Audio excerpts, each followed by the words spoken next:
हरे कृष्णा हरी बोल. मंगलाचरण घेऊया. ओम अज्ञानतिमिरान्धस्य ज्ञानाञ्जनशलाकया चक्षुरुन्मिलितं येन तस्मै श्रीगुरवे नमः. श्रीचैतन्यमनोभीष्टं स्थापितं येन भूतले स्वयं रूप कदा मह्यं ददाति स्वपदान्तिकं. नमः ॐ विष्णुपदाय कृष्णप्रेष्ठाय भूतले श्रीमते भक्तिवेदान्त स्वामिनिति नामिने. नमस्ते सारस्वते देवी गौरवाणी प्रचारिणे निर्विशेष शून्यवादी पाश्चात्य देश तारिणे. नमो महावदान्याय कृष्ण प्रेम प्रदायते कृष्णाय कृष्ण चैतन्य नाम्ने गौरत्विषे नमः. हे कृष्णा करुणा सिन्धो दीनबन्धो जगत्पते गोपेश गोपिका कान्त राधाकान्त नमोऽस्तुते. तप्त काञ्चन गौराङ्गी राधे वृन्दावनेश्वरी वृषभानुसुते देवी प्रणमामि हरिप्रिये. जय श्री कृष्ण चैतन्य प्रभु नित्यानंद श्री अद्वैत गदाधर श्रीवासादि गौर भक्त वृंद. हरे कृष्ण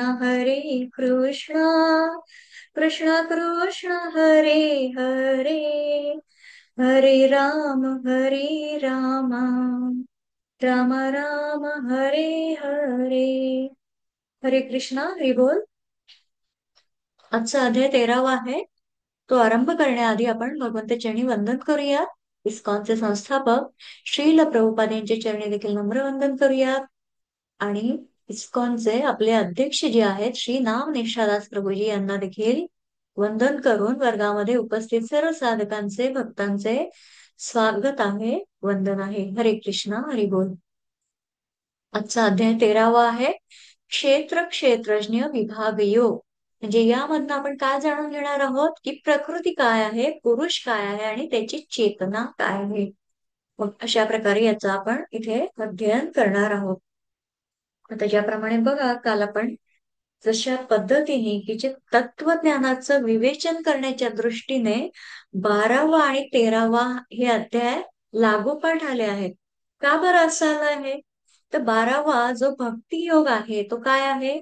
परमात्मा आणि आत्मा यांच्यामधील द्वैताचा सिद्धांत समजावून देतो. आणि हा जो 13वा अध्याय आहे तर तो अद्वैत सिद्धांत आपल्याला समजावून देतो. म्हणजे जे द्वैत आहे ते मिटवून एकाकार एकात्म तदाकार व्हायचं असेल तर आधी द्वैत समजून घ्यायला हवं. आणि मग त्यामुळे आपण काल बघितलं 12व्या अध्यायामध्ये ज्याप्रमाणे द्वैत पाहिलं की भक्त आणि भगवंतांच्या संकल्पना बघितल्या, भक्तांची लक्षणं पाहिली आणि आता नंतर या 13व्या अध्यायामध्ये अद्वैत सिद्धांत सांगितलेलं आहे. मग इथे आरंभी या श्रील प्रभुपादांनी इथे अर्जुन उवाच हा श्लोक पण घेतलेला आहे.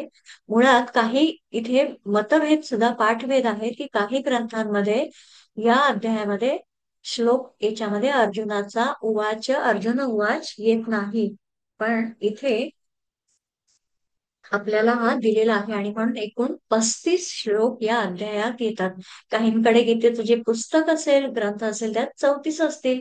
बऱ्याचशा संप्रदायांमध्ये हे मतभेद असू शकतात, पण आपल्याला मूळ ज्ञानाशी जाणून घ्यायचं आहे म्हणून इथे हा प्रश्न अर्जुनाशी निगडीत आहे. बरेच जण हा प्रश्न विचारत असतात की ग्रंथामध्ये तर अर्जुन उवाच दिलेलं नाही, मग इथे कसं आलं आहे?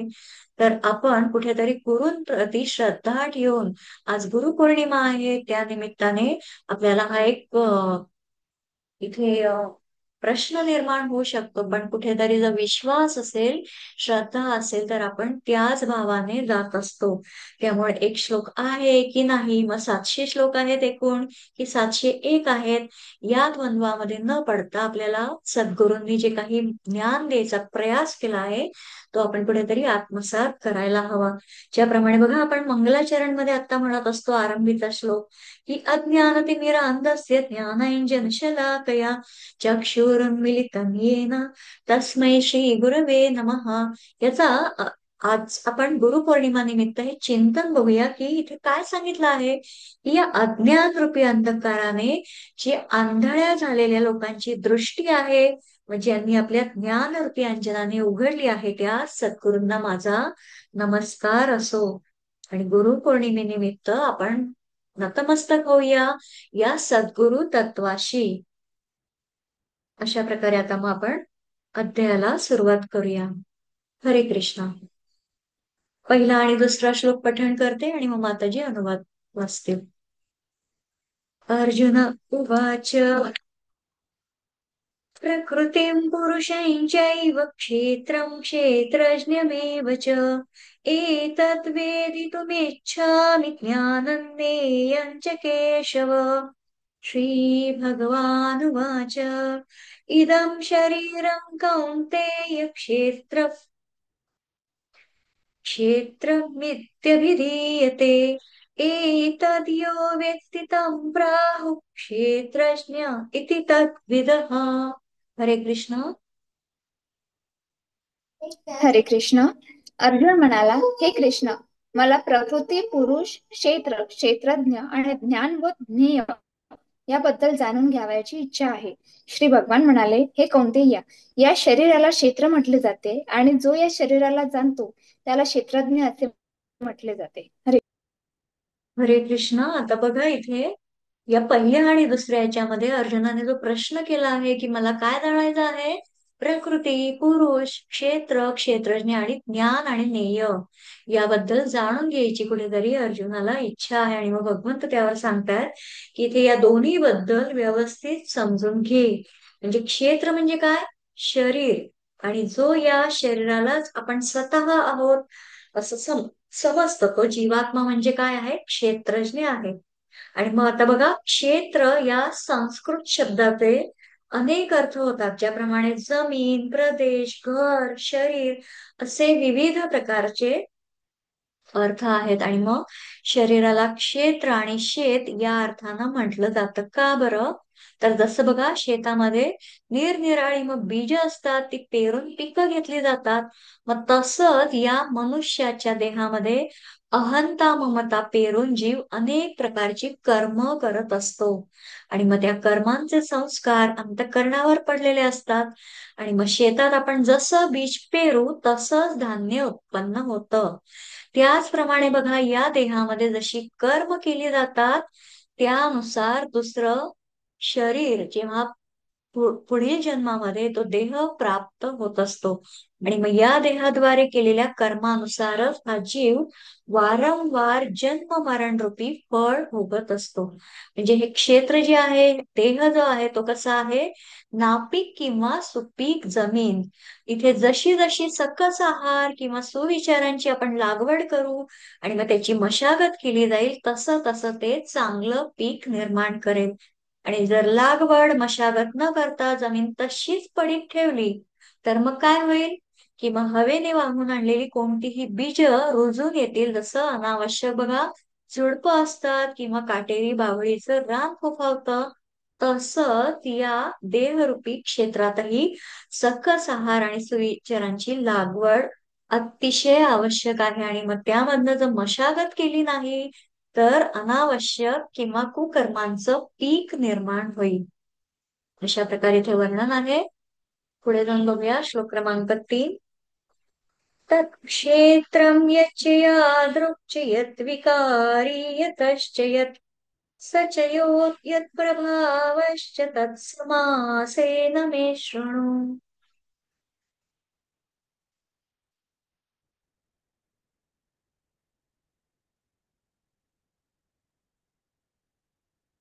एक सेकंद.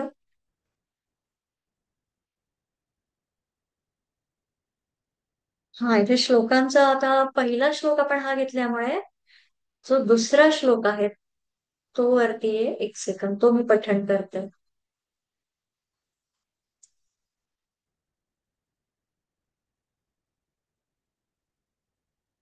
क्षेत्र क्षेत्रैश्च मां वेत्ति सर्वक्षेत्रेषु भारत.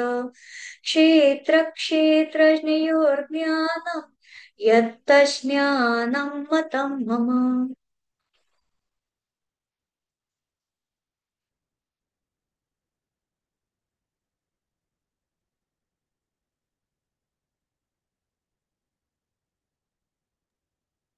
इथे आपला सिक्वेन्स थोडासा वरती जाईल. श्लोक जो याच्यामध्ये तिसरा आहे तो आपण आता घेतला आहे. हरे कृष्ण माताजी. हरे हरे कृष्णा.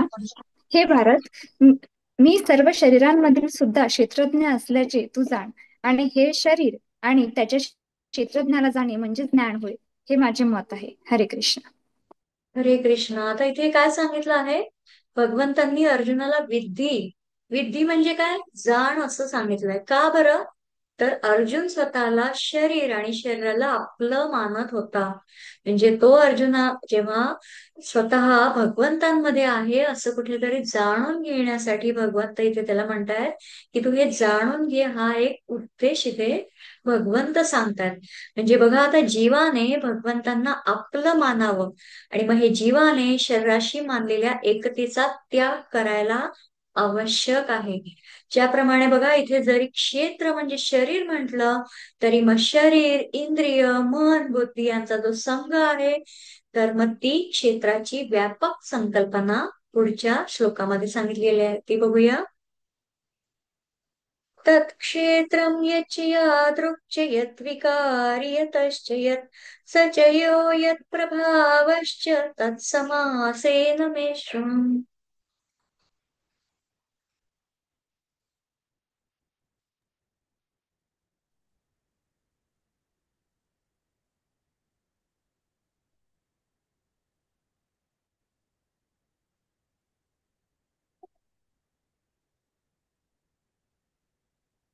हरे कृष्ण.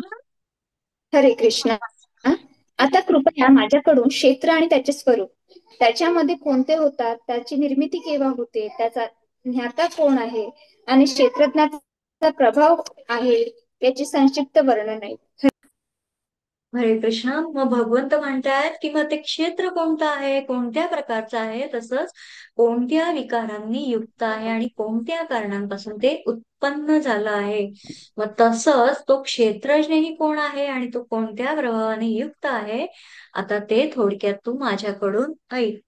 ऋषिभिर्बहुधा गीतैः छन्दोभिर्विविधैः पृथक् ब्रह्मसूत्रपदैश्चैव हेतुमद्भिर्विनिश्चितैः.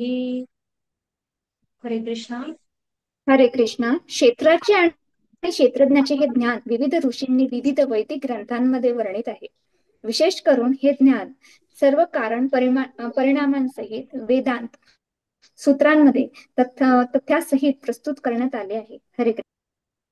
हरे कृष्ण. आता बघा, हा जो श्लोक आहे म्हणजे याच्यामध्ये काय सांगितलं आहे की हे जे क्षेत्र आणि क्षेत्रज्ञाचं तत्वज्ञान व ऋषींनी आणि छंदोबद्ध वेद मंत्रांमधून विविध प्रकारांनी विभागपूर्ण वर्णन केलेलं आहे.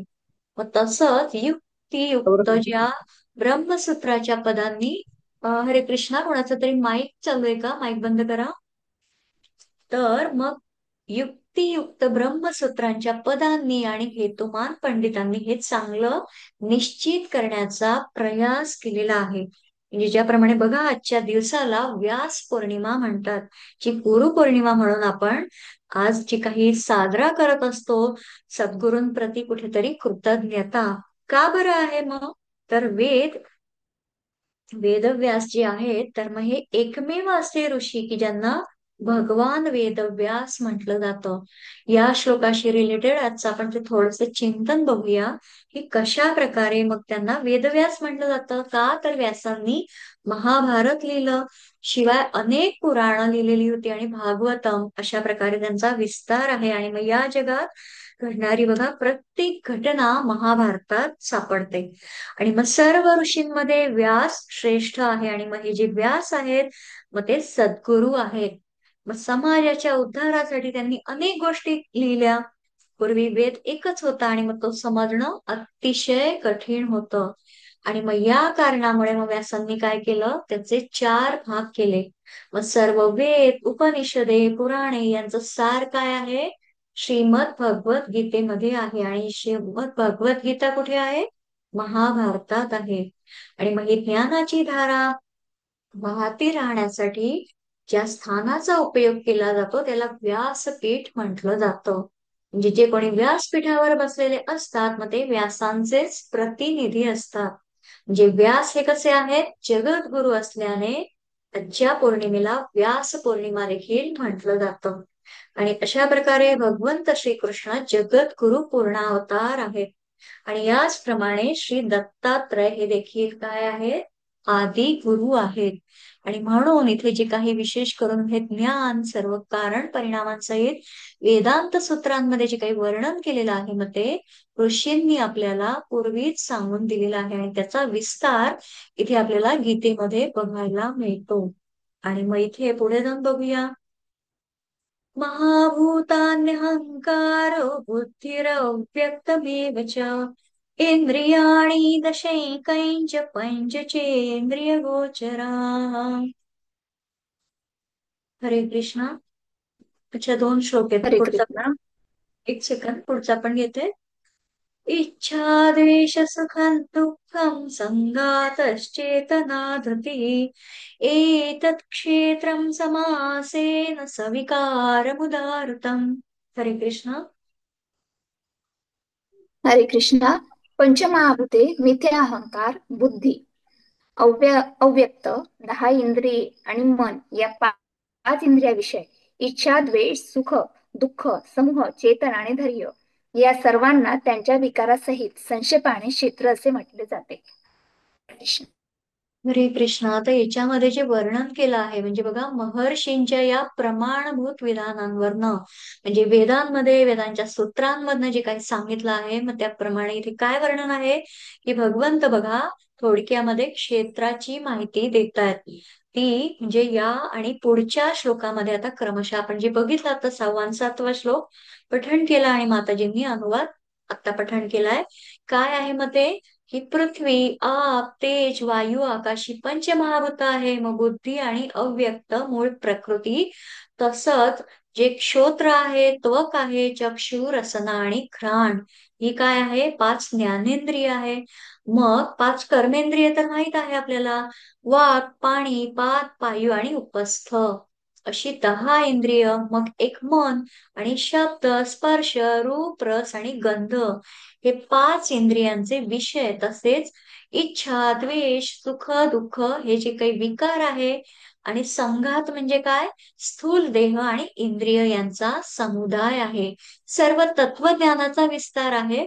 आपल्याला हळूहळू त्याबद्दल चिंतन करता करता या गोष्टींचं आकलन होऊ शकतं. पण आरंभी थोडस जे काही वर्णन आहे तर ते समजण्यास थोडस कठीण जाईल. पण तरी सुद्धा हा प्रयास आहे की जेणेकरून आपण हे समजून घ्यावं. याच्यामध्ये या संघातील ज्या चेतना आहे, धैर्य आहे, हे क्षेत्र इथे भगवंतांनी आपल्याला सांगून दिलेलं आहे. आणि मग पुढे काय सांगितलं आहे की धृती म्हणजे काय, धैर्य. म्हणजे बघा आता सोपं करून सांगते की जसं जसं बघा आता मनुष्याचं वय वाढतं आणि मग एकेका इंद्रियाची शक्ती कमी होऊ लागते. मग तसं तसं ते धैर्य सुद्धा कमी होऊ लागतं. म्हणजे वास्तविक पाहता आता अनावश्यक जी दृश्य बघण्याऐवजी किंवा अनावश्यक निंदा नालस्ती ज्या आपण 16वा अध्याय बघणार आहोत तर त्याच्यामध्ये जो पैशुनम म्हटलेला आहे तर तो काय आहे, आसुरी गुण आहे.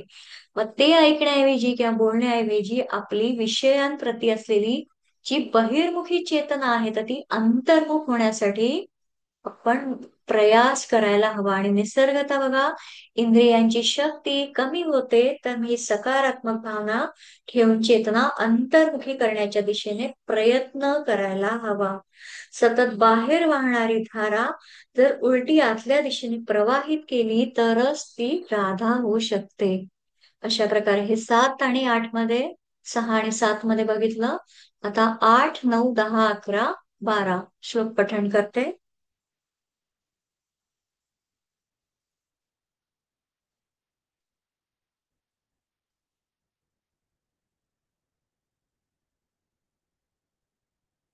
अमानित्वमति अमानित्वमदम्बित्वम् अहिंसा शान्तिरार्जवम् आचार्योपासनं शौचं स्थैर्यमात्मविनिग्रहः इन्द्रियार्थेषु वैराग्यमनहङ्कार एव च जन्म मृत्युजरा व्याधि दुःखदोषानुदर्शनम् असक्तिर्न विश्वङ्गः पुत्रदारगृहादिषु नित्यं च समचित्तत्वम् इष्टानिष्टोपपत्तिषु मयि चानन्ययोगेन भक्तिरव्यभिचारिणी विविक्तदेशि वित्वम् अरतिर्जन संसदि अध्यात्मज्ञाननित्यत्वम् तत्त्वज्ञानार्थदर्शनम् एतज्ज्ञानमिति प्रोक्तम् अज्ञानम् यदतोऽन्यथा। हरे कृष्णा। हरे कृष्णा. नम्रता, निरहंकार, अहिंसा, सहनशीलता, सरळपणा, आध्यात्मिक गुरु गुरुला जाणणे, पावित्र्य, स्थैर्य, आत्मसंयमन, इंद्रिय विषयांचा त्याग, नित्य अहंकार, जन्म, मृत्यू, जरा, व्याधी इत्यादींमधील दुःख दोष जाणणे, अनासक्ती, घरदार, मुले बाळे इत्यादींपासून अनासक्ती, इष्ट आणि अनिष्ट गोष्टींमध्येही समचित्तता, माझी निरंतर आणि अनन्य भक्ती, एकांतवासात राहण्याची उत्कंठ इच्छा, सामान्य लोकांपासून अलग होणे. माताजी, मला वाटतं जास्ती कटत आहे. एक सेकंद, थोडस इकडे बघूया करून स्लाइड मध्ये.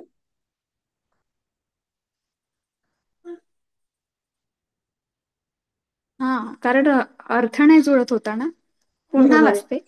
हो. नम्रता, निरहंकार, अहिंसा, सहनशीलता, सरळपणा, आध्यात्मिक गुरुला शरण जाणे, पावित्र्य, स्थैर्य, आत्मसंयमन, इंद्रिय विषयांचा त्याग, मिथ्या अहंकार रहित, जन्म, मृत्यू, जरा, व्याधी इत्यांमधील दुःख दोष जाणणे, अनासक्ती, घरदार, पत्नी, मुले बाळे इत्यादींपासून अनासक्ती, इष्ट आणि अनिष्ट गोष्टींमध्येही समचित्त राहणे, माझी निरंतर आणि अनन्य भक्ती, एकांतवासात राहण्याची उत्कट इच्छा करणे, सामान्य लोकांपासून अलग होणे, आत्मसाक्षात्काराचा महत्त्वाचा स्वीकार करणे आणि परमसत्याचा तत्वज्ञानात्मक शोध हे सर्व ज्ञान आहे असे मी घोषित करतो.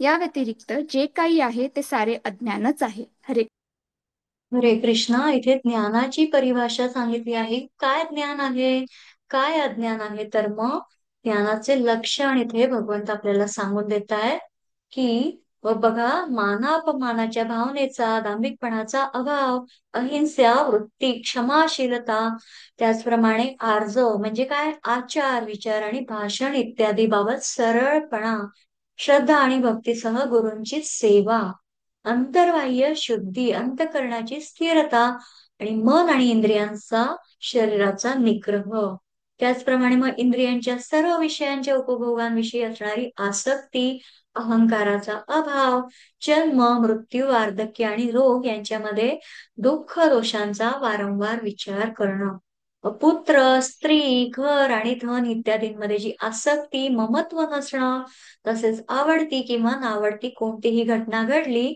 तरी नेहमी चित्त समतोल, समत्व ठेवणं.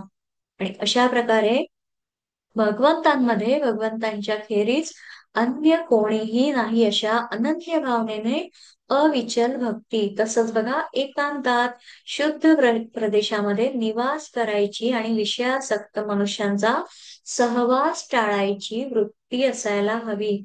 आणि मग भगवंत सांगतायत की मग हे जे आत्मज्ञान आहे म्हणजे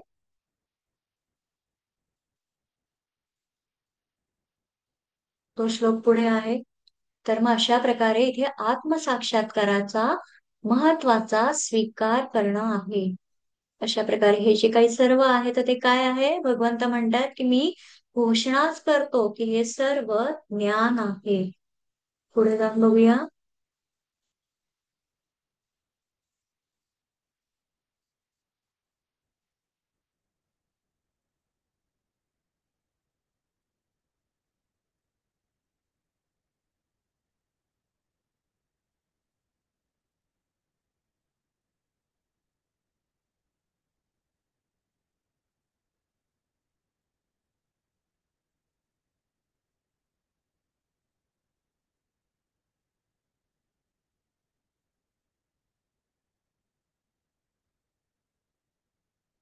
अध्यात्म ज्ञान नित्यत्वम श्लोक होता ना, एक सेकंद.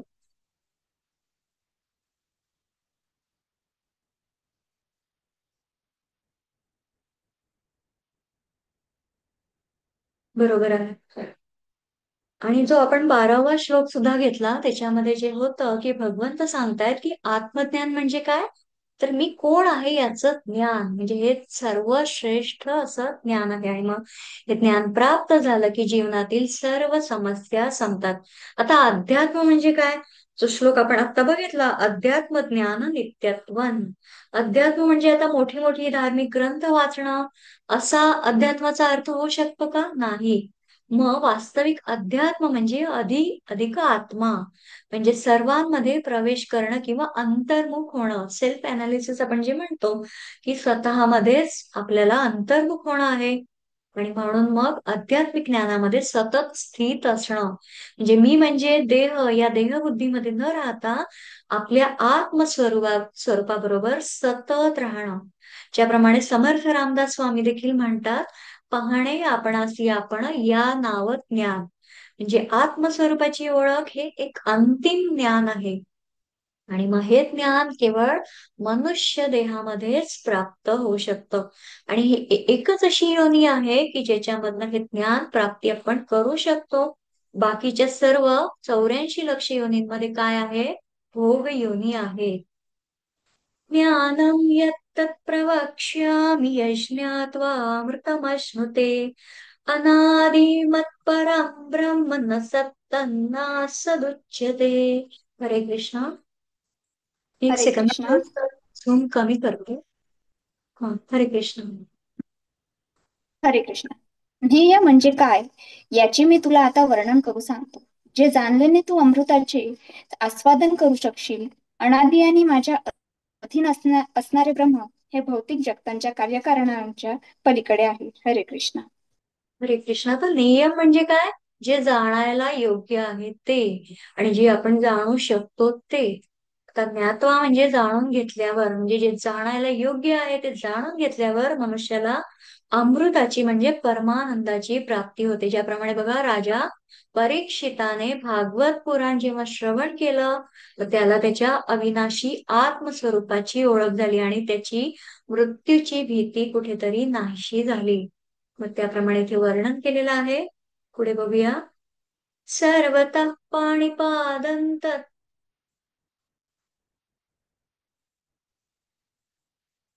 सर्वतः पाणिपादं तत् सर्वतोक्षिशिरोमुखम् सर्वतः श्रुतिमल्लोके सर्वमावृत्य तिष्ठति. हरे कृष्णा.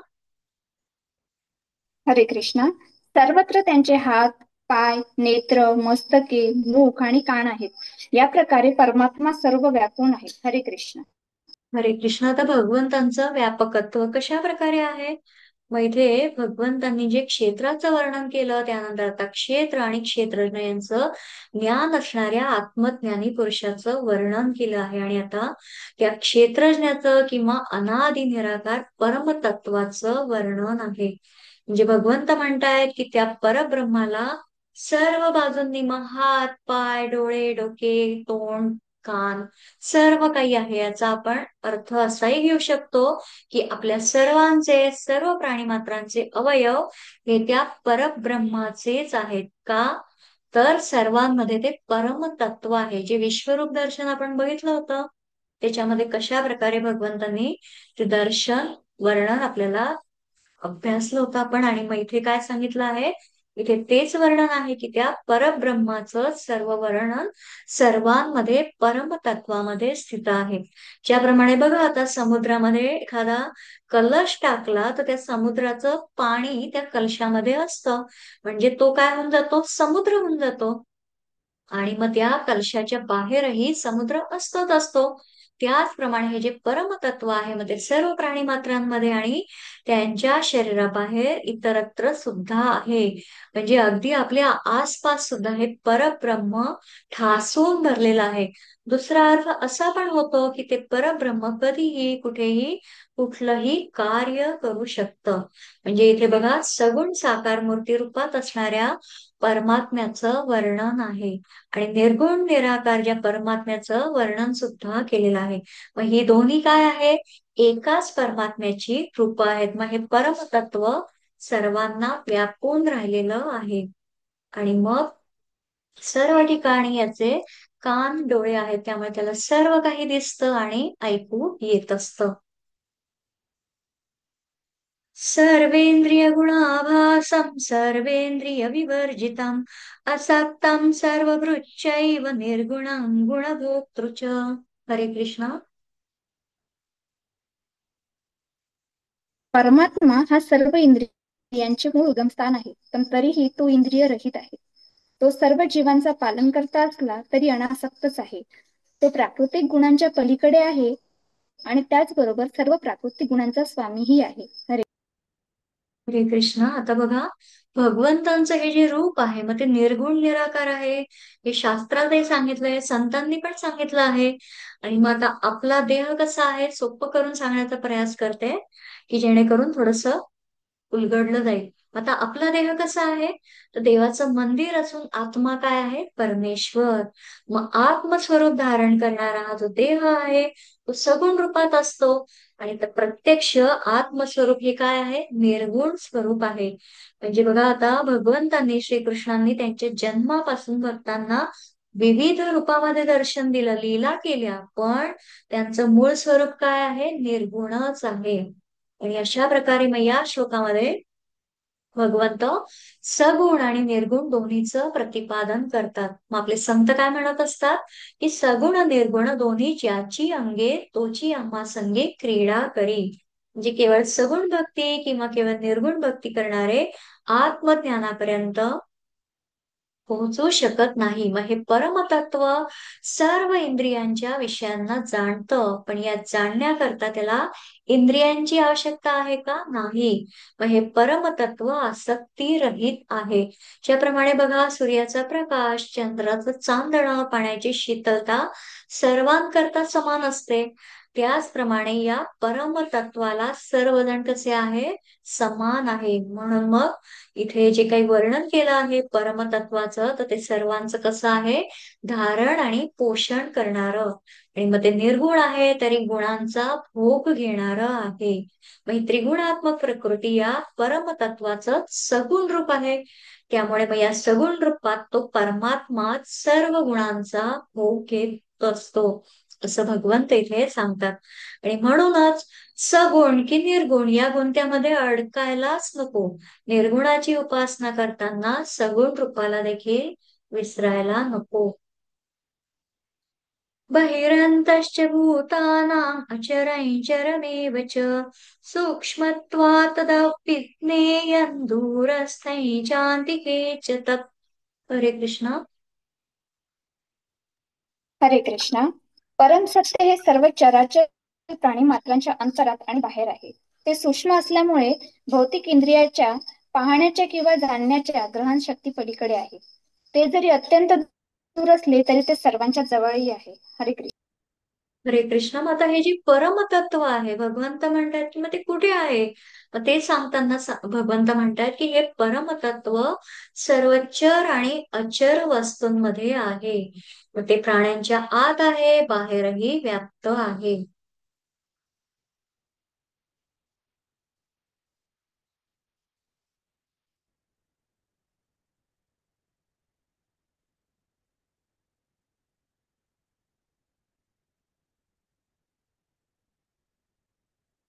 अविभक्तैः च भूतेषु विभक्तमिव च स्थितम् भूतभर्तृ च तज्ज्ञेयं ग्रसिष्णु प्रभविष्णु च. हरे कृष्णा. हरे कृष्णा. परमात्मा हा सर्व जीवांमध्ये विभक्त झाल्याप्रमाणे वाटला तरी तो कधीच विभक्त झालेला नसतो. तो एकमेव आहे. तो जरी सर्व जीवांचा पालन करता असला तरी तो सर्वांचा संहार करताही असल्याचे जाणले पाहिजे. हरे कृष्ण. हरे कृष्ण. आता इथे बघा की ज्याप्रमाणे नदीच्या पाण्यात अनेक कुंभ ठेवले, तर प्रत्येक कुंभामध्ये मग ते पाणी आणि नदीचं पाणी वेगळं भासतं, पण जे मग ते कुंभ आहे जर ते फुटलं तर मग पाणी एकत्र होऊन जातं. मग त्याचप्रमाणे हे जे परमतत्व आहे तर ते आकाशामध्ये अविभक्त असून सुद्धा संपूर्ण चराचर प्राणीमात्रांमध्ये विभक्त असल्याप्रमाणे भासतं. आणि मग हेच परमतत्व विष्णू रूपाने सर्व प्राणीमात्रांमध्ये धारण आणि पालन पोषण करतं. आणि मग हेच परमतत्व ब्रह्मदेवाच्या रूपाने सर्व प्राणीमात्रांना उत्पन्न करतं. त्याचप्रमाणे महादेवांच्या रूपाने काय करतं, संहार सर्व प्राणीमात्रांचा, म्हणजे उत्पत्ती स्थिती लय, अशा प्रकारे हे वर्णन केलेलं आहे. म्हणजे ब्रह्मा विष्णू महेश यांनाच बघा दत्तात्रय नावानं ओळखलं जातं. त्रिगुणात्मक त्रैमूर्ती दत्त हा जाणा, त्रिगुणी अवतार त्रैलोक्य राणा. आणि मग हे निर्गुण परमतत्व गुणांना धारण करून त्रिगुणात्मक बनतं आणि मग सृष्टीचं कार्य करत असतं.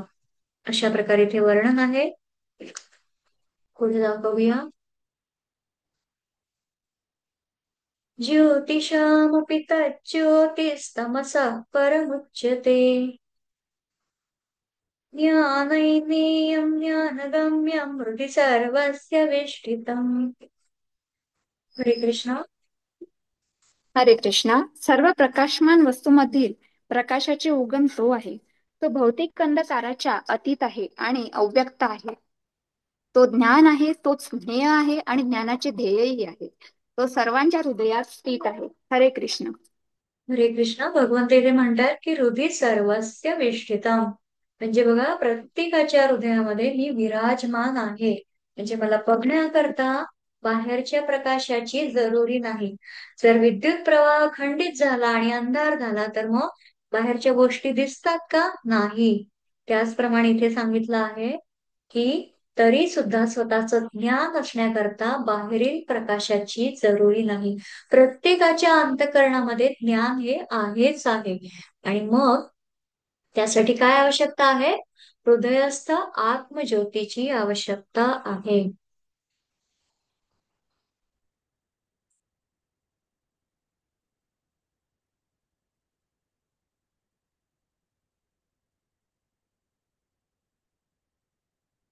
इति क्षेत्रं तथा ज्ञानैर्ज्ञेयं चोक्तं समासतः, मद्भक्त एतद् विज्ञाय मद्भावायोपपद्यते.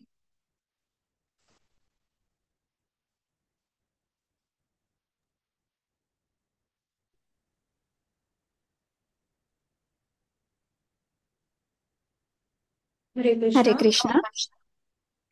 याप्रमाणे क्षेत्र म्हणजेच देह, ज्ञान आणि ध्येय यांचे संक्षिप्त वर्णन मी तुला सांगितले. केवळ माझा भक्तच हे पूर्णपणे जाणून माझ्या स्वभावाला प्राप्त होऊ शकतो.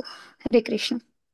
हरे कृष्णा. भगवंत म्हणतात की ज्यांना या विकारयुक्त क्षेत्र आणि क्षेत्रज्ञ यांचं ज्ञान झालं आहे, मग त्या परमतत्वामुळे या देहाचं होणार जे काही चलन वलन आहे तर मी इथे थोडक्यात वर्णन केलंय, आणि ज्यांनी या ज्ञानाची अनुभूती घेतली आहे तर ते माझ्याच स्वरूपाला प्राप्त होतात.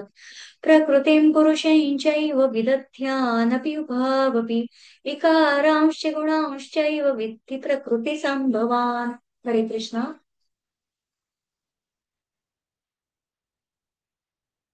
हरे कृष्ण. भौतिक प्रकृती आणि जीव हे दोन्ही अनादी असल्याचे जाण. त्यांचे विकार आणि त्रिगुण हे भौतिक प्रकृतीपासून उत्पन्न होतात. हरे हरे कृष्ण. तर भौतिक प्रकृतीमध्ये जे काही पुरुष प्रकृती आहे, मग हे दोन्ही कसे आहे? अनादी. म्हणजे प्रकृती कशी आहे? विकारी आहे. ज्याप्रमाणे आपण बघितलं होतं की कशा प्रकारे मग अहंकार, ज्या काही विकार होतात मग त्यामधनं सर्व त्या प्रकृतीच्या निर्मितीमुळेच होतात. आणि पुरुष कसा आहे? अविकारी. आणि मग या देहाच्या पुरीमध्ये राहणारा मग प्रकृती आणि पुरुष या दोन्हीच्या संयोगाने जे काही सर्व कार्य होतं, तर मग अशा प्रकारे ज्याप्रमाणे बघा सोन्याचं उदाहरण आपण पाहिलेलं, मग भक्ती नेहमी अविकारी परमात्म्याचीच करायला हवी, ज्यामुळे आपलं क्षेत्र आणि मन सुद्धा शुद्ध होतं आणि विकार कुठेतरी कमी होतात. आणि मग त्या परमतत्वाचं प्रतिबिंब आपल्या अंतरंगामध्ये पडतं. कार्यकारण कर्तृत्वे हेतु प्रकृतिरुच्यते, पुरुष सुख दुःखानां भोक्तृत्वे हेतुरुच्यते. हरे कृष्णा. हरे कृष्णा. प्रकृती सर्व भौतिक कार्यकारणांना कारणीभूत असल्याचे म्हटले जाते. तर जीव या संसारातील विविध सुखदुःखांच्या उपभोगास कारणीभूत असल्याचे म्हटले जाते. हरे कृष्णा. हरे कृष्ण. आता बघा, प्रकृतीच्या ज्याप्रमाणे सत्व, रज आणि तम या तीन गुणांमुळे कार्य होतात, आणि मग जो पुरुष आहे म्हणजे क्षेत्रज्ञ प्रकृतीशी इतका एकरूप होतो की तो स्वतःच आत्मस्वरूप विसरतो, आणि मग प्रकृतीच्या या विकारांमुळे त्याला सुख दुःख भोगावी लागतात. त्याच्यामुळे हे देहबुद्धीशी निगडीत असणाऱ्या यांचं वर्णन केलेलं आहे. पुरुषः प्रकृतिस्थो हि भुङ्क्ते प्रकृतिजान् गुणान् कारणं गुणसाङ्गोऽस्य सदसो योनिजन्मसु. हरे कृष्णा. हरे कृष्ण. याप्रमाणे जीवात्मा प्रकृतीच्या त्रिगुणांचा भोग करीत भौतिक प्रकृतीमध्ये जीवन व्यतीत करतो. भौतिक प्रकृतीशी संग केल्यामुळे असे घडते. याप्रमाणे त्याला विविध योनीमध्ये बरे वाईट प्राप्त होते. हरे कृष्ण. हरे कृष्णा. म्हणजे प्रकृतीमधले स्थित असणारा हा जो पुरुष आहे, त्याच्यामध्ये प्रकृतीच्या या सत्व रजतम तीन गुणांच्या पदार्थांचा उपभोग घेतो. मग त्याला काय म्हटलं जातं? जीवात्मा. तो वासनेमध्ये लिप्त होतो, देहाला स्वतःच स्वरूप मानू लागतो, मग आपले मूळ आत्मस्वरूप विसरतो, आणि मग त्यामुळे अनेक बऱ्या वाईट योनींमध्ये जन्म घ्यावा लागतो. पुनरपी जननम पुनरपी मरणम. आणि मग त्यामधनं अनेक वेळा सुख दुःख ही पण भोगावीच लागतात. उपद्रष्टानुमंता च भर्ता भोक्ता महेश्वरः परमाप्नेति चाप्युक्तो देहेऽस्मिन् पुरुषः परः. हरे कृष्णा. हरे कृष्ण. तरीही या शरीरामध्ये दुसरा एक दिव्य भोक्ता आहे. तो महेश्वर, देखरेख करणारा व अनुमती देणारा आहे. तो परमात्मा म्हणून जाणला जातो. हरे कृष्ण. हरे कृष्णा. मग याच्यामध्ये अजून एक कोण आहे दुसरा भोक्ता? तर अतिशय महत्वाचा हा श्लोक आहे बघा. या श्लोकामध्ये भगवंत म्हणतायत की या देहामध्ये स्थित असलेला पुरुष हा कसा आहे? उपद्रष्टा, अनुमंता, भर्ता, भोक्ता. म्हणजे महेश्वर या भूमिकांमध्ये तो दिसतो, आणि या पाच भूमिकांमध्ये स्थित असलेल्या अशा पुरुषाला परमात्मा असं म्हणतात. ते परमात्म्याची व्याख्या सांगून दिलेली आहे, पुढे बघूया. एवं वेत्ति पुरुषं प्रकृतिं च गुणैः सह सर्वथा वर्तमानोऽपि न स भूयोऽभिजायते. हरे कृष्णा. हरे कृष्णा. जो भौतिक प्रकृती, जीव आणि त्रिगुणांचे विकार या संबंधीचे तत्व जाणतो, त्याला निश्चितच मोक्ष प्राप्ती होते. त्याची वर्तमान स्थिती कशीही असली तरी त्याचा या ठिकाणी पुनर्जन्म होत नाही. हरे कृष्ण. हरे कृष्णा. आता गुण या शब्दाचा एक अर्थ आहे बंधन किंवा दोरी. आता या प्रकृतीच्या तीन गुणांनी जे चैतन्य तत्व म्हणजे आपल्यामधलं जे आहे आत्मतत्व, ते या देहाबरोबर बांधलं जातं. आणि व्यक्ती म्हणजे काय? जाणणं म्हणजे काय? की काय जाणायचं आहे की हे सृष्टीचं कार्य कसं चालतं, आणि मग हे रहस्य ज्याने जाणलं तो पुन्हा जन्म घेत नाही. म्हणजे जो वर्तमानात जीवन जगताना आपली सर्व कर्तव्य उत्तम रीतीने करतो तो पुन्हा जन्म घेत नाही. याचा अर्थ असा की तो वासनापूर्तीसाठी किंवा सुख दुःख भोगण्याकरता जन्म घेत नाही. आणि मग याच्यामध्ये बघा, भगवंत या महान पुरुषांना मग त्याचे कार्य करण्याकरता पुन्हा पृथ्वीवर पाठवतात. म्हणजे प्रारब्ध कर्मानुसार ते पुन्हा जन्म घेतात, पण त्यांची नवीन पाप पुण्य निर्माण होत नाही. म्हणजे त्यांचे कार्य हे भगवंतांकरता अखंड चालू असतं. ध्यानेनात्मनि पश्यन्ति केचिदात्मानमात्मना अन्ये साङ्ख्येन योगेन कर्मयोगेन चापरे.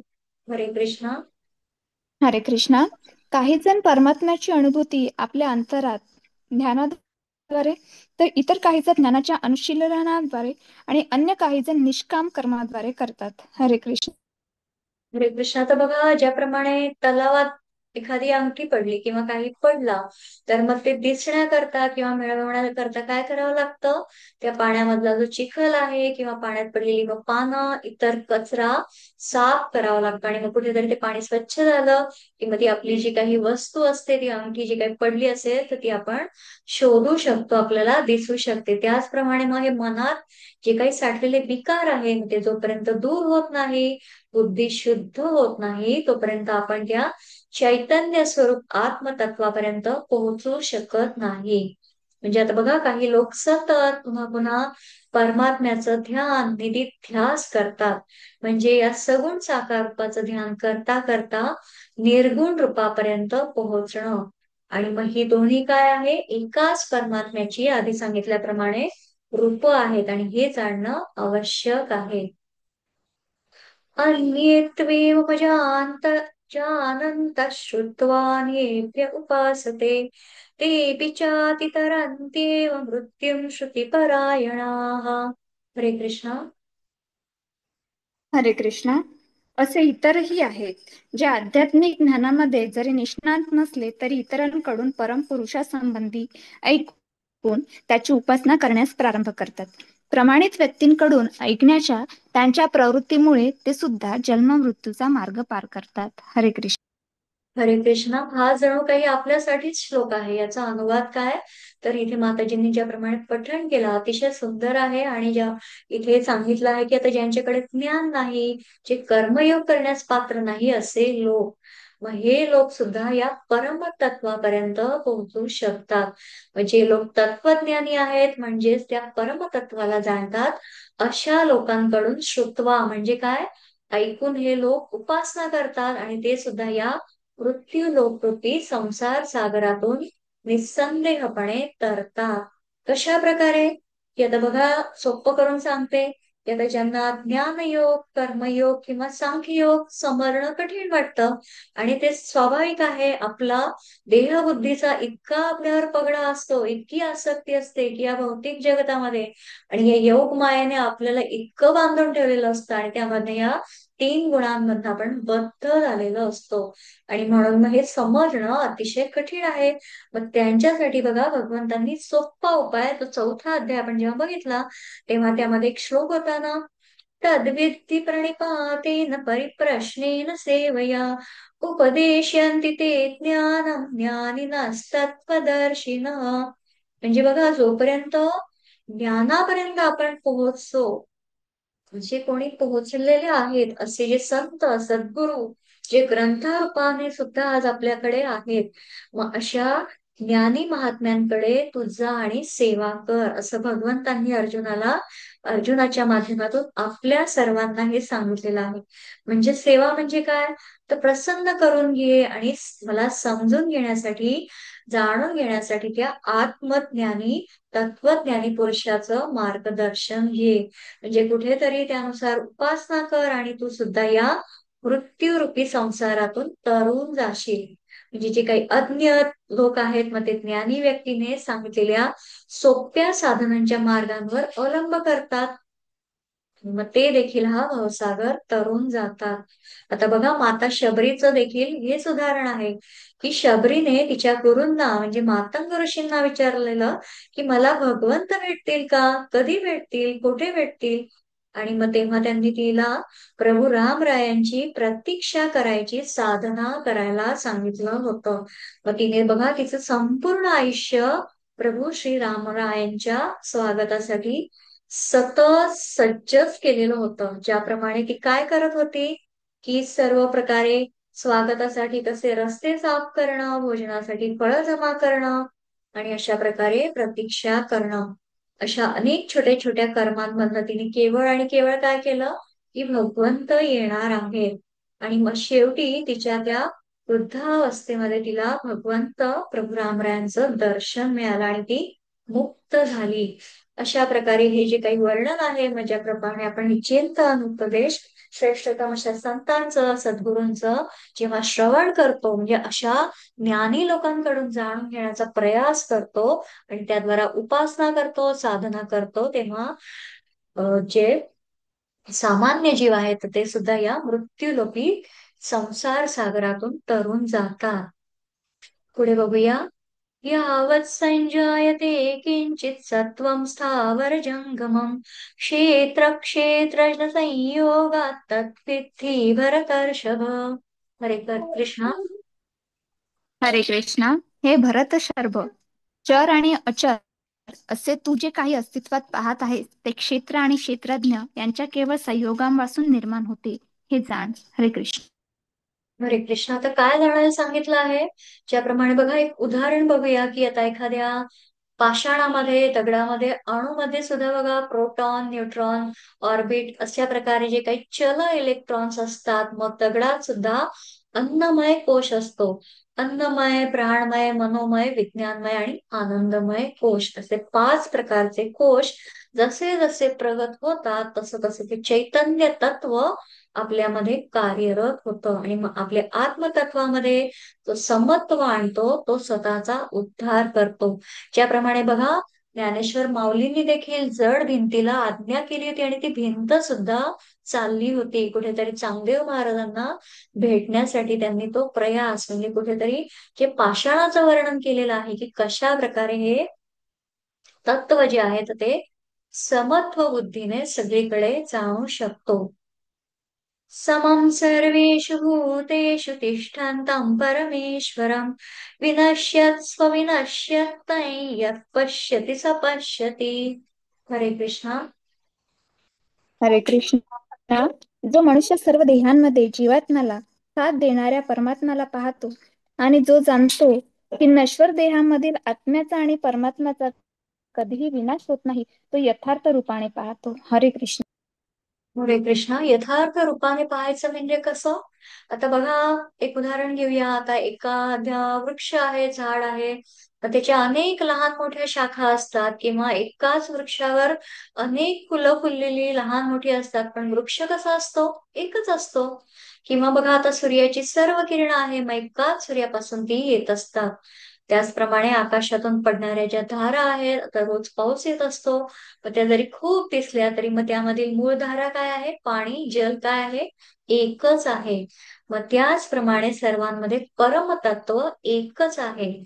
समम पश्यन्हि, त्याप्रमाणे मग सामान्य जो सम आहे तर आपण त्यांना विशेषत्व भगवंत रूपामध्ये पाहत असतो. समं पश्यन् हि सर्वत्र समवस्थितमीश्वरं न हि हिन्नस्त्यात्मनात्मानं ततो याति परां गतिम्. हरे कृष्णा.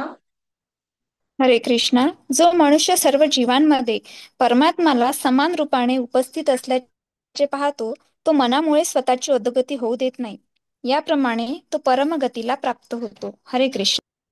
हरे कृष्णा. तर तत्वज्ञानामध्ये थोडीशी उदाहरणच घेऊया, म्हणजे जेणेकरून सोपं होईल हा अध्याय आपल्याला जाणून घ्यायला, की कशा प्रकारे सांगितलं आहे. की ज्याप्रमाणे बघा, आता सर्व सोन्याचे अलंकार आहेत, दागिने आहे, मग सोनार काय करतो? त्याच्यात फक्त सोनच पाहतो.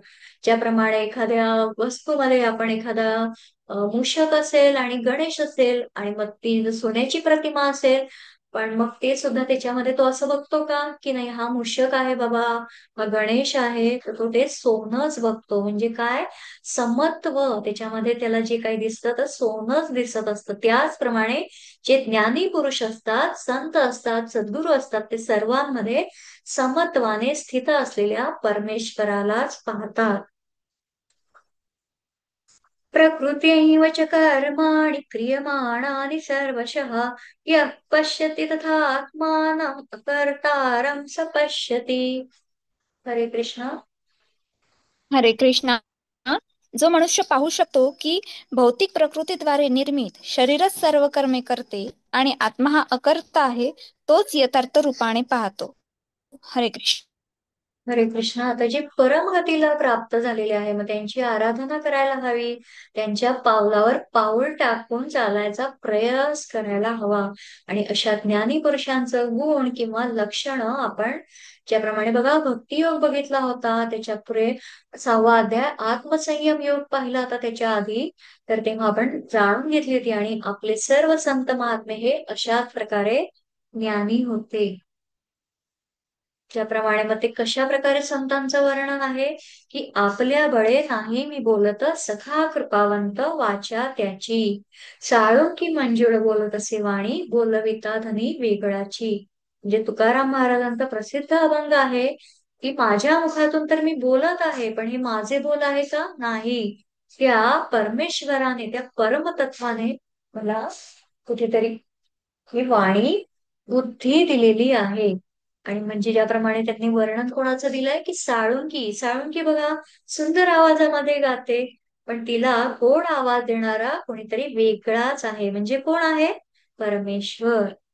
यदा भूतपृथग्भावम् एकस्थमनुपश्यति तत एव च विस्तारं ब्रह्म सम्पद्यते तदा. हरे कृष्ण. हरे कृष्णा.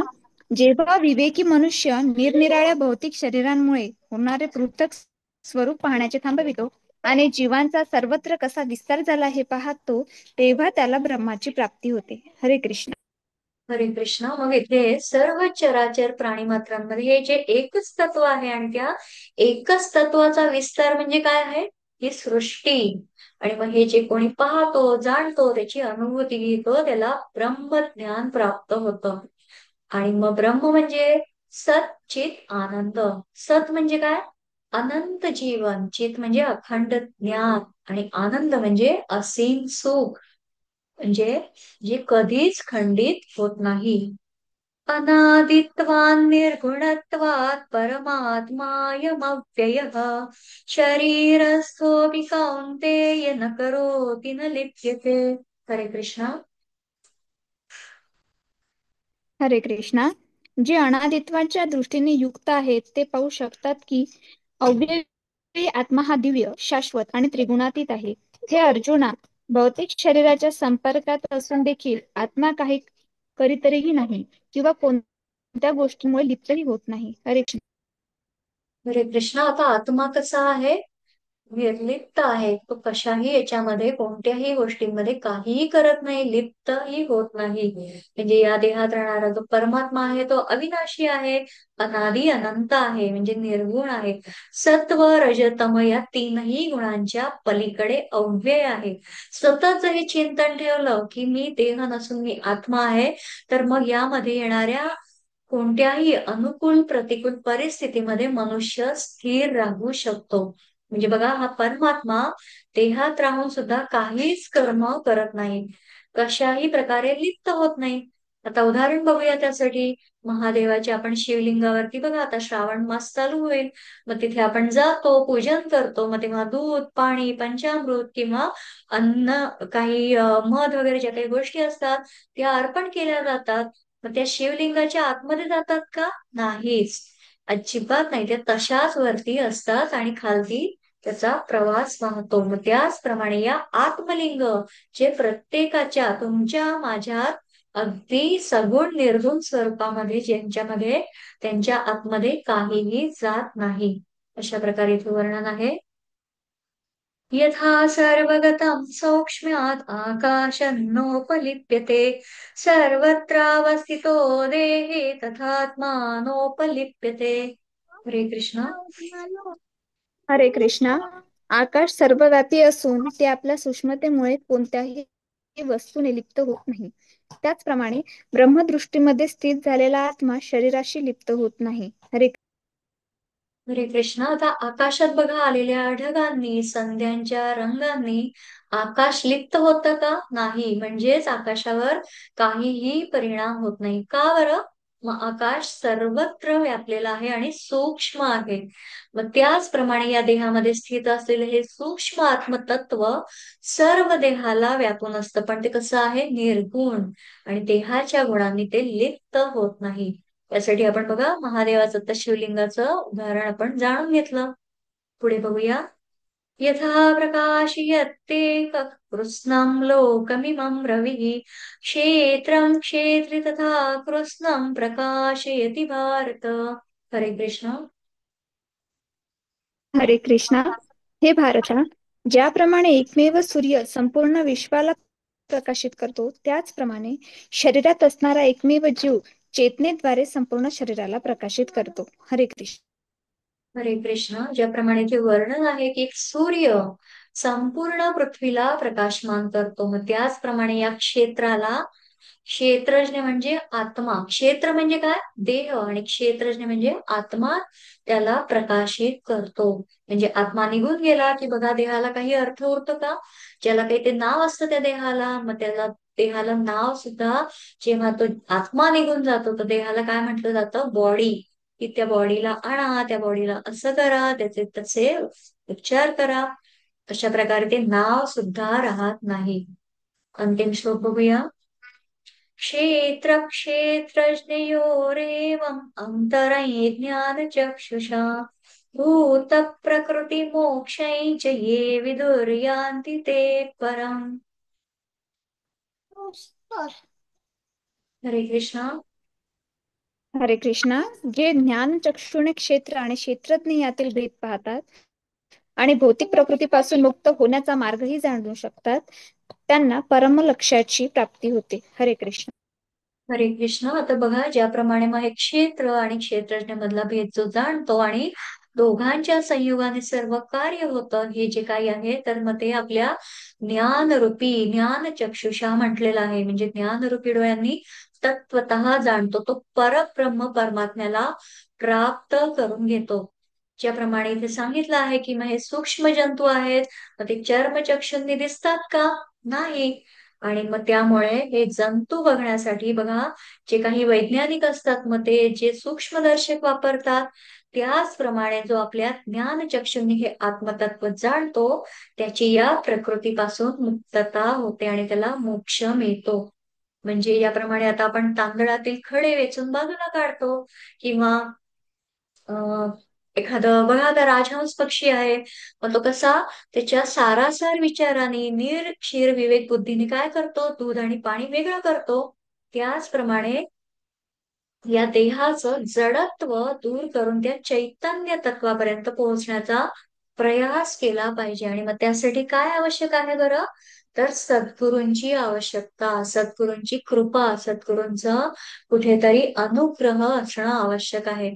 ज्याप्रमाणे बघा, तुम्ही आम्ही अतिशय आता हे तत्वज्ञान होतं आजचा 13वा अध्याय, तर कुठेतरी जाणून घेण्याचा प्रयास केला. काही शब्द आपल्या कानावर अतिशय अनोळखी आहेत, पण याच्यामधून आपल्याला काय एक उपदेश मिळतो, त्यासाठी एक छोटीशी कथा सांगते की सद्गुरूंची उपासना कृपा आपल्याला कशी प्राप्त करायची असते. ती एक बोधकथा आहे, कदाचित आपण सर्वांनी ती श्रवण केली असेल. की याच्यामधनं सांगण्याचा तात्पर्य काय आहे, की हे सर्व जाणून घेणं की देह म्हणजे मी नाही, तर मी काय आहे, एक परम तत्वाचा अंश आहे, आत्मा आहे. आणि हे चैतन्य तत्वापर्यंत पोहोचण्याचा कुठेतरी प्रयास.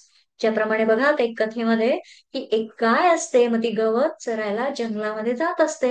आणि संध्याकाळच्या वेळेला काय होतं, तिच्या लक्षात येतं की एक वाघ तिच्याच कडे दबक्या पावलाने येत आहे. आणि मग आता ती भीतीने इकडे तिकडे पळू लागते. आणि मग वाघ सुद्धा काय करतो, तिच्या पाठीमागे धावू लागतो. मग आता ती धावता धावता गाय काय करते, एका तलावापाशी जाऊन पोहोचते. आणि मग घाबरलेली गाय त्या तलावामध्ये जाऊन शिरते.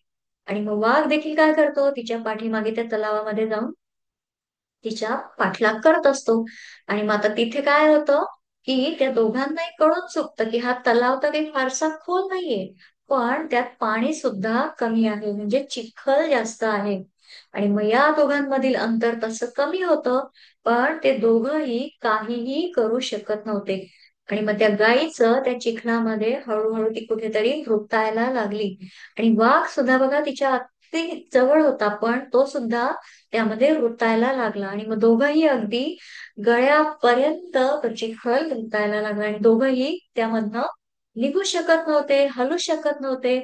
आणि मग थोड्या वेळाने काय झालं, काही क्षणामध्ये त्या गायीनी त्या वाघाला विचारलं की तुझा कोणी गुरु किंवा मालक आहे का रे? मग वाघ तेव्हा अतिशय अहंकारामध्ये म्हणाला की मी तर या जंगलाचा राजा आहे आणि माझा कोणी मालक बिलक नसतो, मीच या जंगलाचा मालक आहे. मग गाय त्याला म्हणते की पण तुझी शक्ती तुला या क्षणी काहीच उपयोगाची नाही. आणि मग तेव्हा तो वाघ गाईला म्हणतो की तुझे पण हाल देखील माझ्याच सारखे आहेत ना? आणि मग तेव्हा गाय त्याला हसते आणि म्हणते, बिलकुल नाही. माझा मालक मला संध्याकाळ झाली आणि अजून का बरं माझी गाय आली नाही म्हणून शोधत शोधत येईल आणि या चिखलातून मला बाहेर काढून घेऊन जाईल. आणि थोड्या वेळाने खरोखर असाच प्रसंग होतो. एक मनुष्य येतो आणि मग तो काय करतो, त्या गायीला चिखलातून बाहेर काढून घरी घेऊन येतो. आणि मग ती गाय तेव्हा त्या माणसाला म्हणते की अरे, माझ्याच प्रमाणे या वाघाला सुद्धा याच्यामधनं कुठेतरी वाचवायला प्रयास करायला हवा. तर तो माणूस काय म्हणतो की नाही, त्या वाघाला काढलं तर कुठेतरी तू आणि मी शिल्लक राहणार नाही. आणि मग अशा प्रकारे जो संवाद होतो, मग जाताना गाय आणि मालक एकमेकांकडे कृतज्ञतेने कुठेतरी पाहत होते आणि मग त्यांच्या मनात सुद्धा ते वाघाला बाहेर काढू शकत नव्हते, हे पण कुठेतरी मनात होतं. का बरं? तर त्यांच्या जीवाला तर धोका होता. आता कथेमधनं बोध काय आहे? की गाय म्हणजे हे समर्पित हृदयाचं प्रतीक आहे आणि वाघ म्हणजे हे आपलं अहंकारी मन. ज्याप्रमाणे मालक कसे सद्गुरूचं प्रतीक आहे आणि चिखल म्हणजे हा जो संसार आहे, हा जो आपल्या भौतिक जगतामध्ये आपण वावरतो, राहतो, रोज आपली दैनंदिन कर्म करत असतो आणि ही जी संघर्ष आहे ती अस्तित्वाची लढाई आहे. म्हणजे कोणावर निर्भर असणं चांगली गोष्ट नाही, पण मीच श्रेष्ठ आहे, मला कोणाचीच मदतीची गरज नाही आणि मला कोणाचा गुरु नको, या मी काही चिंतन करणार नाही, अध्ययन करणार नाही, कोणाची सेवा करणार नाही, तर हा काय आहे? अहंकार विनाशाचं बीज रोपारण करतो. आणि म्हणून सद्गुरूंची आवश्यकता का आहे? की सद्गुरू आपल्याला या भौतिक जगतामधनं पार करत असतात आणि करतातच. हा भवसागर हा चिखलरूपी आहे, दुःखालयम शाश्वतम. याच्यामध्ये भगवंतांनी सांगितलं आहे की हे कायम दुःखच आहे. याच्यामध्ये बघा, बघून घ्या तुम्ही, आपल्या आसपासही बघून घ्या, समर्थांनी देखील तेच सांगितलं आहे की जगी सर्व सुखी असा कोण आहे. त्याच्यामुळे आपल्याला जी सुखाचं वाटत असते ती मृगजळ असतं, कुठेतरी तो भास असतो. आणि मुळात याच्यामधनं आपल्याला जर परे व्हायचं असेल, या चैतन्य तत्वापर्यंत जायचं असेल, तर आपल्याला सद्गुरूंची आवश्यकता असतेच असते. आणि म्हणून कुठेतरी आज गुरुपौर्णिमा निमित्त ही कृतज्ञता की सद्गुरु तुम्ही यावे आणि ममोभजनी सादर व्हावे. जीवनामध्ये जे काही प्राप्त करायचं आहे तर ते सद्गुरूंद्वारा, त्यांच्या कृपेद्वाराच आपल्याला प्राप्त होऊ शकतं. अशा प्रकारे इथे कथा सांगण्याचा हा उद्देश हा होता की ज्याप्रमाणे याच्यामधनं आपण सर्व काही पार करू शकतो. आणि म्हणून मग सद्गुरूंना जी काही मान देण्याची, पूजन करण्याची, आपल्या जीवनामध्ये आमंत्रित करण्याची आवश्यकता असतेच असते. आणि म्हणून मग कृष्णं वंदे जगद्गुरुम. सर्वांमध्ये तर बघायचंच आहे, सर्वांमध्ये भगवंत आहेच आहे, पण कुठेतरी सद्गुरूंना जर शरण गेलो, समर्पण गेलो, ज्याप्रमाणे अर्जुनाने पण बघा दुसऱ्या अध्यायामध्ये शिष्यस्तेहम शादिमान त्वाम प्रपन्नम, अशा प्रकारे जेव्हा त्यांनी शिष्यत्व पत्करलं, तेव्हाच कुठेतरी हा जो विस्तार आपण पाहतो आहे, तर भगवंतांनी अनेक वेगवेगळ्या पायऱ्यांमधनं हे ज्ञान द्यायला आरंभ केला. त्यामुळे सद्गुरूंकडनं हे ज्ञान प्राप्ती करून आपल्या जीवनाचा उद्धार सर्वांनी करून घ्यायला हवाच हवा. अशा प्रकारे हा क्षेत्रज्ञ विभाग योग जो अध्याय आहे तो इथे संपन्न होत आहे. झालेली सेवा सद्गुरूंचरणी, भगवंत चरणी अर्पण करूयात. हरे कृष्णा, हरी बोल.